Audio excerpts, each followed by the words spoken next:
Highways దేనికైనా time అనేది రావాలంట. అలాగే టైం వచ్చేసింది. ఈ వైసీపీ వాళ్ళని బయట తిరగనీయొద్దు, వాళ్ళు బయట తిరుగుతున్నారంటే అయితే మనుషులు చంపుతున్నారు లేదా సేవరకం చేస్తూ తిరుగుతున్నారు అన్నారు.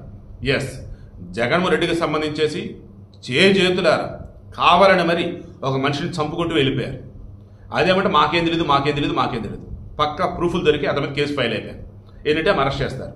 ఇప్పుడు సజ్జల రామకృష్ణారెడ్డి ఎంత దారుణం అంటే ఆంధ్రుల రాజధాని అమరావతి, కానీ వేషల రాజధాని అమరావతిని ఒక ముండా కొడుకంటే వాడిని సపోర్ట్ చేస్తూ దిక్కుమని తనగా సాక్షులు రిమైండ్ స్టేట్మెంట్లు ఇస్తే ఎంత దారుణంగా ఏంటి రావు అని చెప్పేసి సాక్షి చర్మ మీద నిరసన వ్యక్తం చేస్తూ కృష్ణరాజు అరెస్ట్ చేయాలని చెప్పేసి అమరావతి మహిళలు నిరసనలు తెలియజేస్తే ఆ ఆడవారిని శంకర జాతి అన్నాడు ఈ సజ్జల రామకృష్ణారెడ్డి. ఏం చేయాలండి? శంకర జాతి అంటే మీకు తెలుసు కదండి, క్రాస్ బ్రీడింగ్ అంటారు నాకు తెలిసి. అంటే దారుణంగా వారిని తక్కువ చేయటమే. అందుకే వెళ్ళి కేసు పెట్టారు. కేసు ఫైల్ అయిపోయింది, క్రిమినల్ కేసు. రేపు అమ్మకు నోటీసులు ఇస్తారు. మేబీ అతను కూడా అరెస్ట్ చేసి లోపలేయచ్చు. దాన్ని హ్యాపీగా జైల్లోనే ఆనాడు సకల శాఖ మంత్రి సజ్జల అండ్ ఆనాడు ద గ్రేట్ చీఫ్ మినిస్టర్ ఈనాడు ఇద్దరు జైల్లో హ్యాపీగా కబుర్లు చెప్పుకోవచ్చు.